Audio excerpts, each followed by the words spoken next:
पनवेल तालुका अंतर्गत बंबावीपाडा गावामध्ये सिडकोच्या माध्यमातून अंगणवाडी बांधण्यात येणार आहे। या अंगणवाडीचे भूमिपूजन बुधवारी पंचायत समितीचे माजी सभापती प्रमोद भगत यांच्या हस्ते करण्यात आले। पनवेल तालुका अंतर्गत बंबावीपाडा गावामध्ये सिडको माध्यमातून अंगणवाडी बांधण्यात येत आहे। या अंगणवाडीचे भूमिपूजन बुधवारी पंचायत समितीचे माजी सभापती प्रमोद भगत यांच्या हस्ते करण्यात आले।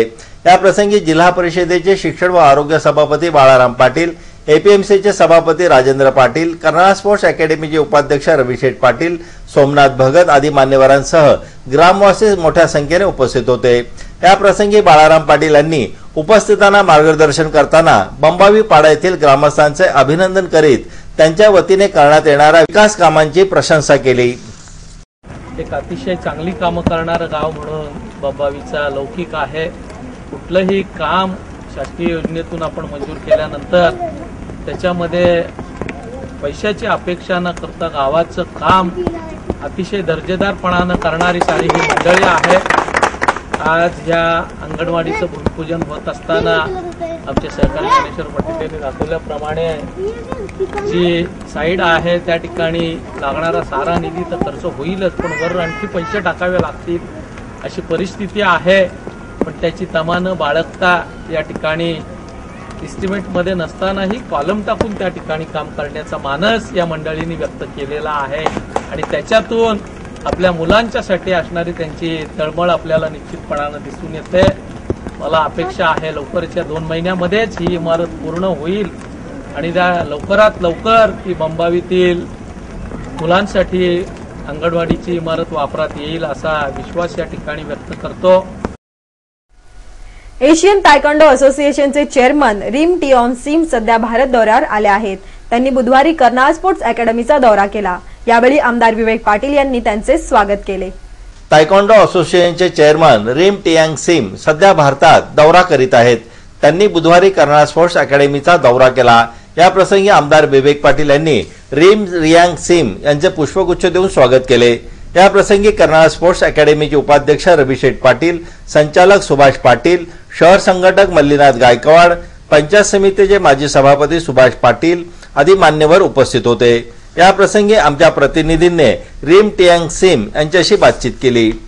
I come here to help the Taekwondo Federation of India to organize the national rugby seminar, and this is through the invitation of Mr. Pravin Kumar, the Secretary General, and he has been very kind to give me the opportunity to share my knowledge, and I'm also very grateful to be invited as a guest here of Mr. David Patel, and his hospitality is fantastic.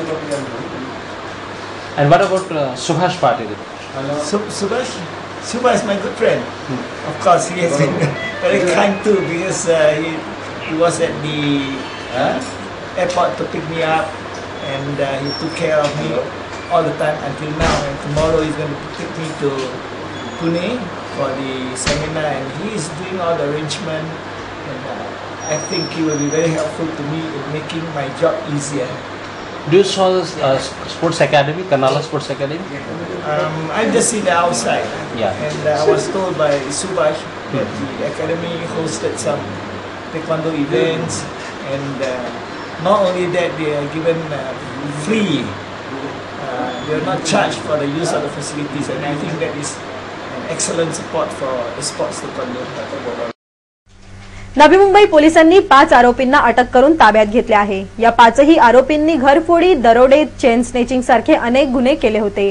फिंगरप्रिंट्सच्या साहाय्याने या आरोपींना पकडण्यात पोलिसांना यश आले आहे।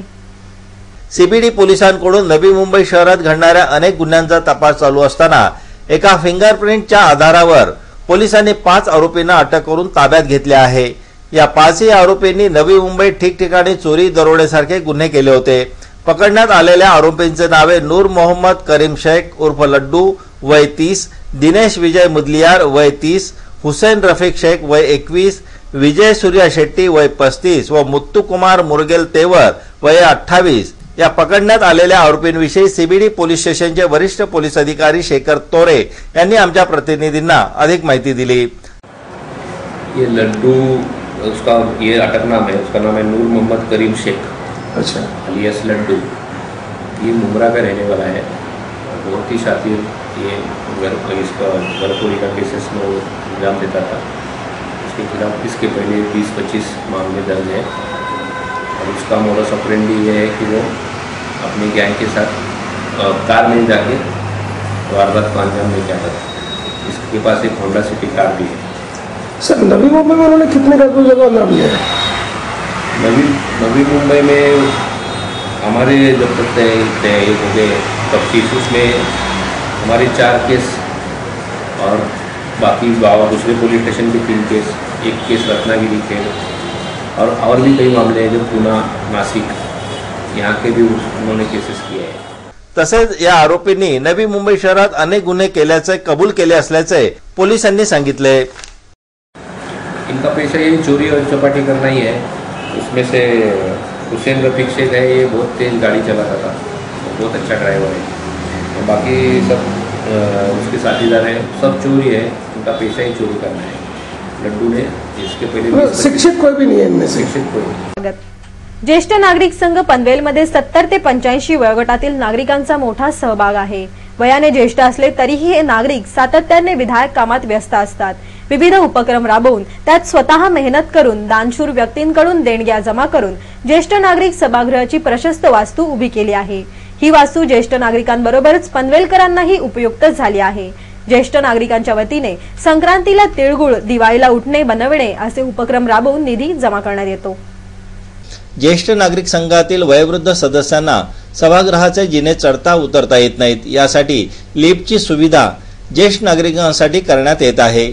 यासाठी लागणारा निधी ज्येष्ठ नागरिक दिवाळीसाठी उठण्याची पाकिटे बनवून व ती विकून त्यातून उभा करण्याचा प्रयत्न करतात। समाजातील दानशूर व्यक्तींकडून त्यांना चांगले सहकार्य मिळाल्याने 35,000 उठण्याची पाकिटे बनवण्यात येत आहेत। या कामात सर्व ज्येष्ठ नागरिकांचा सहभाग आहे। ज्येष्ठ नागरिक संघाचे अध्यक्ष वझे हे आयुर्वेद तज्ज्ञ आहेत। त्यांनी विविध प्रकारच्या सुगंधी वनस्पतींच्या मिश्रणातून हे आयुर्वेदिक उठणे तयार केले असून पनवेल शहरात त्याला चांगलीच मागणी असल्याची माहिती ज्येष्ठ नागरिक संघाचे अध्यक्ष वझे यांनी दिली। ज्येष्ठ नागरिक संघ आज गेली 5-6 वर्ष उठणं बनवित आहे। उठणं बनवण्याच्या इतर बऱ्याच ठिकाणी मार्केटमध्ये उठणं मिळतात, परंतु आमच्या इथे औषधी कारखान्यात तयार काम केलेल्या व्यक्ती आणि त्यांनी बनवलेलं आयुर्वेदिक उठणं अशा तऱ्हेचं हे उठणं आहे। याच्यामध्ये नुसतंच एक सौंदर्य म्हणूनच नाही आहे, तर शरीराला लावल्यानंतर शरीरावर असलेल्या पुटकुळ्या, त्रास, पित्त हे याच्यामध्ये जातं। याच्यात अशा औषधी आहेत या उठण्यामध्ये की असा शारीरिक त्रास देखील याने जाऊ शकतो आणि शरीर मुलायम आणि सुंदर राहतं। हे उठणं 1-2 वर्षापर्यंत याला काही होत नाही। नीट जापून ठेवलं तर वास सगळा आमचा आहे, कुठलाही बाहेरून त्याला सुवास टाकलेला नाही।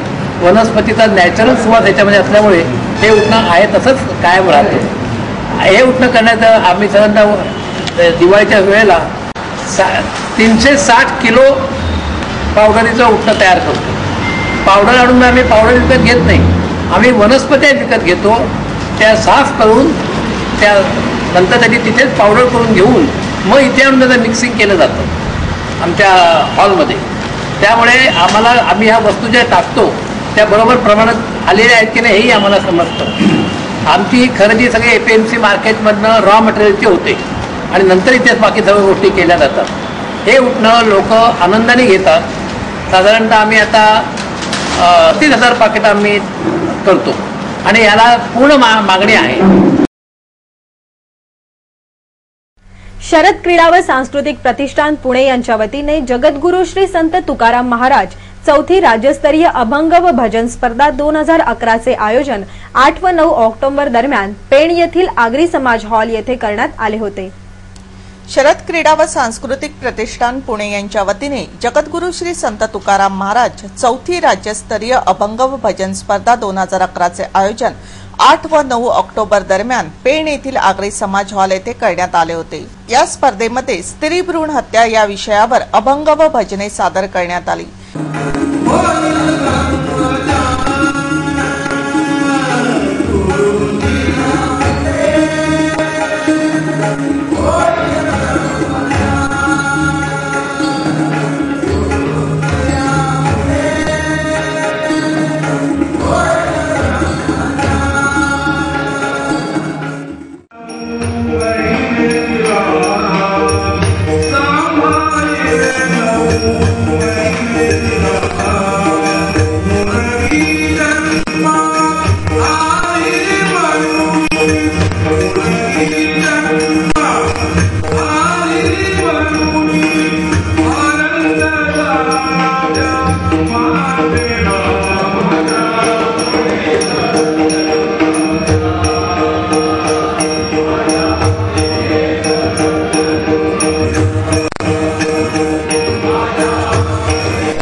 या प्रसंगी आमदार धैर्यशील पाटील, नवी मुंबईचे महापौर सागर नाईक, हबप अरुण बुवा कारेकर, महादेव बुवा शाहबाजकर, नवी मुंबई एपीएमसी संचालक भीमकांत पाटील, लक्ष्मीकांत खांबिया आदी मान्यवरांसह प्रेक्षक मोठ्या संख्येने उपस्थित होते।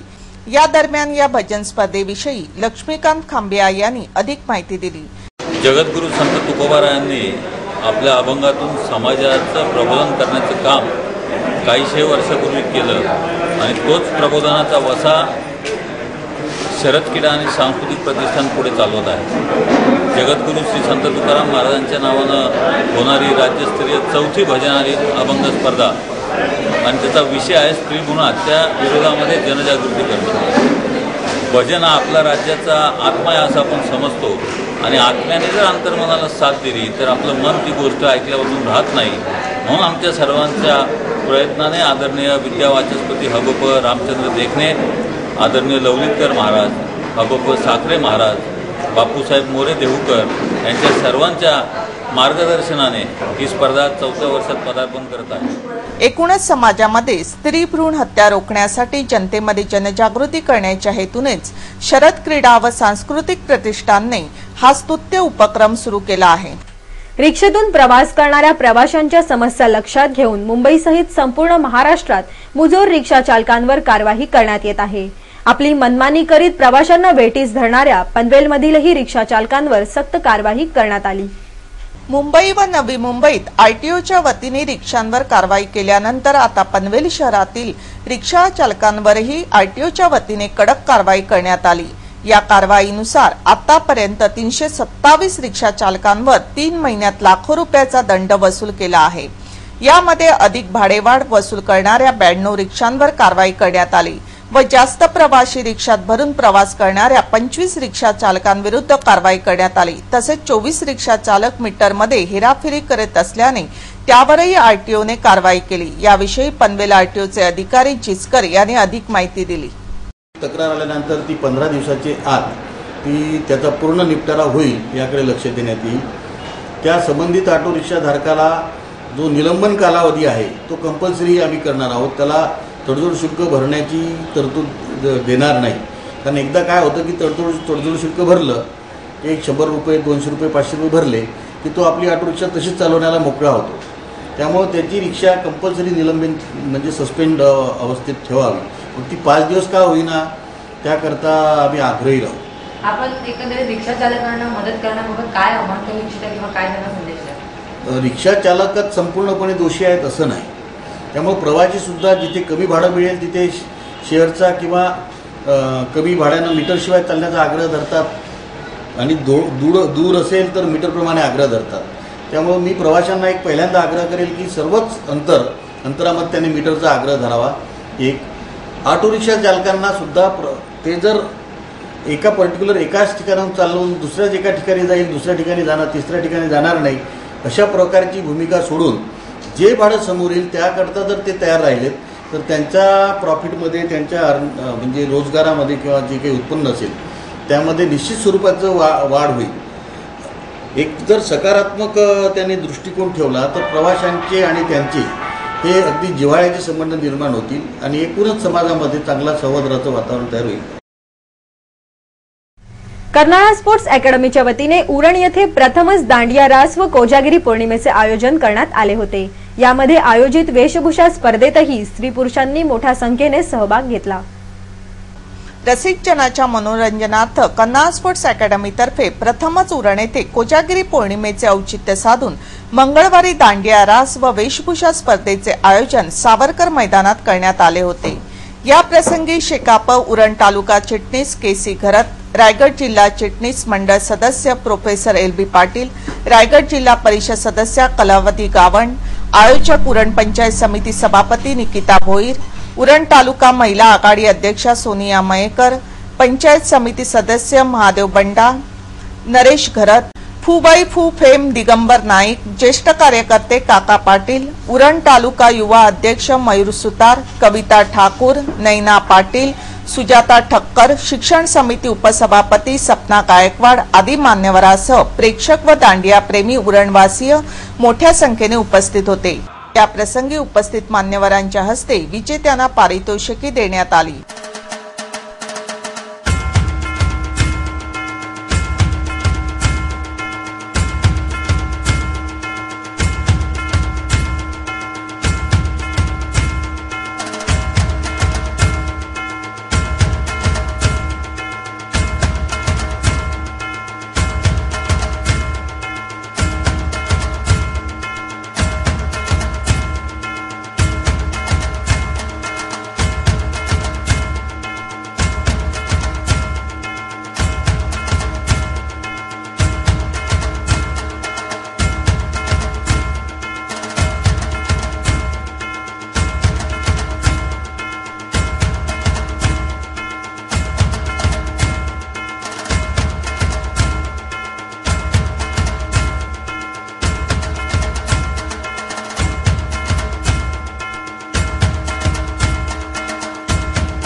ही आहेत दांडिया रास व वेशभूषा स्पर्धेची काही क्षणचित्रे।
कर्नाळा आजतक बातमीपत्राबाबत आपणास काही सूचना करायची असेल, काही माहिती द्यायची असेल किंवा जाहिराती संदर्भात तर आम्हास संपर्क साधा। आमचा पत्ता आहे संपादक रमेश भोळे, कर्नाळा आजतक कार्यालय, गेट नंबर 2, गाळा number 9A, Karnala sports academy Panvel. आमचे फोन नंबर आहेत 9323855055 किंवा 9970062185 आणि आमचा ईमेल आयडी आहे karnalaaztak@gmail.com। पुन्हा एक नजर टाकूया आजच्या काही ठळक घडामोडींवर।